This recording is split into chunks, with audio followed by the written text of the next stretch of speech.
આપણી મમ્મી જો દશામાની મૂર્તિ લઈને વહી આવ્યા છે. આ મૂર્તિ છે.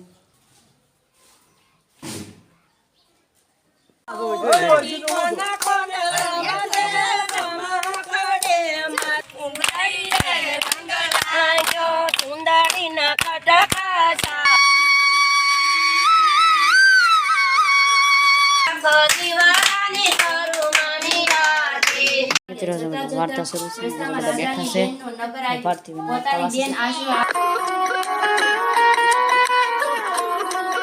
હેલો મિત્રો, કેમ છો? મજામાં છો? તમારું હાર્દિક સ્વાગત છે અત્યારે નયા બ્લોકમાં. મિત્રો જો 9 ને 15 થઈ ગઈ છે અને આપણે જવું છે નિશાળે. અને ગુરુવારથી શ્રાવણ મહિનો બેસે અને આપણા મમ્મી છે ને દશામાના વ્રત રહેવાના છે અને સાંજે છે ને મૂર્તિ લેવા જવાના છે અને બનાવી ગયો વિડીયોમાં. મિત્રો આપણે નિશાળેથી વહી આવ્યા છીએ અને જો નિશાળના કપડાં પહેર્યા છે અને આપણી મમ્મી જો દશામાની મૂર્તિ લઈને વહી આવ્યા છે. આ મૂર્તિ છે. અને જો મિત્રો આપણે ભારતીબેન જો સાંડલો કરે, મૂર્તિને વધાવશે.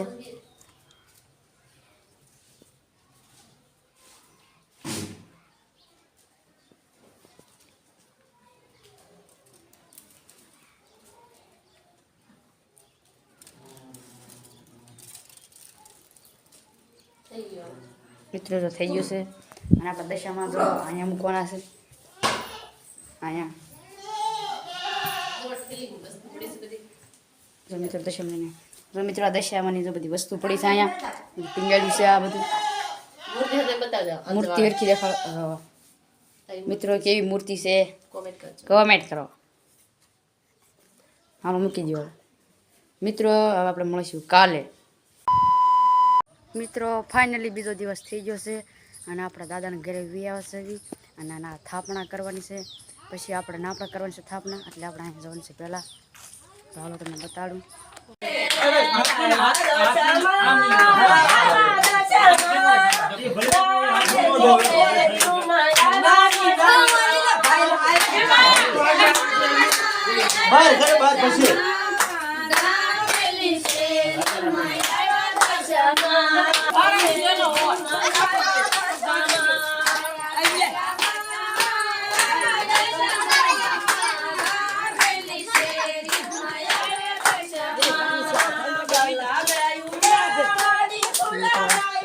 દશામાં લાવ્યા.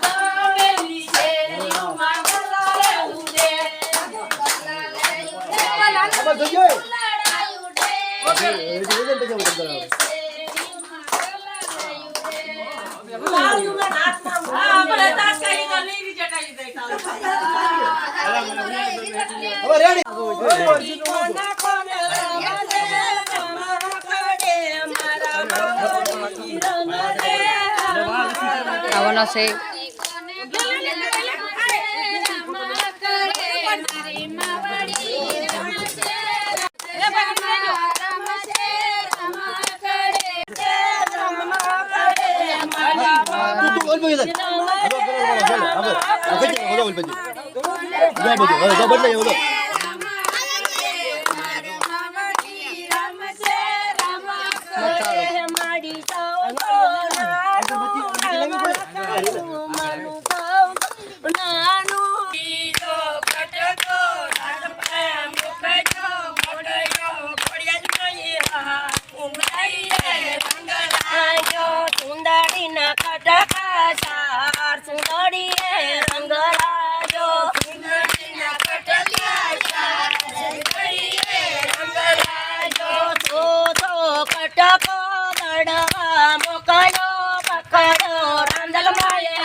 મિત્રો આપણે જો ઘરે વ્યવસ્થિત સ્થાપના કરીને હવે આપણે ઘરે સ્થાપના કરવાની છે.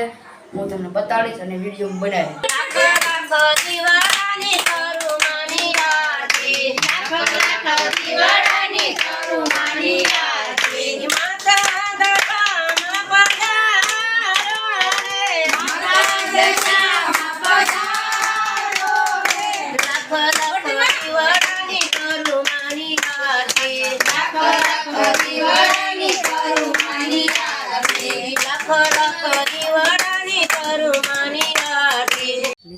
આપણી પડખે દશામાં બેસાડ્યા છે આપણા મામાએ.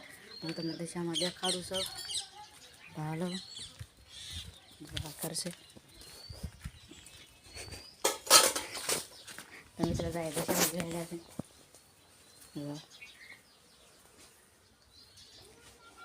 બધું સરસ મજાનું બધું ગોઠવું દશામાં. તો મિત્રો પછી ઘરે આપણે જોઈ લીધા દશામાં. મિત્રો આપણે નિશાળથી વહી આવ્યા છે બી અને થાપને થઈ જશે આપણે ઘરે. અને આપણે જો નિશાળ વહી ગયા તો આપણે બેને થોડો વિડીયો ઉતાર્યો છે. અને જો તમે વાર્તા શરૂ છે આપણે દેખાડું તમને. મિત્રો જો વાર્તા શરૂ છે બધા બેઠા છે.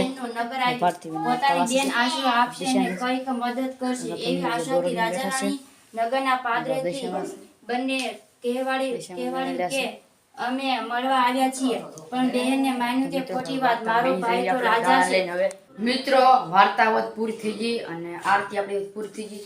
જોવો બધું પૂરું થઈ ગયું છે. અને મિત્રો આ બ્લોગ અહીંયા પૂરો કરી છે. આ બ્લોગ ગમ્યો તો લાઈક કરો, શેર કરો અને સબસ્ક્રાઇબ કરો. મળશું નયા બ્લોગમાં. ત્યાં સુધી બાય બાય.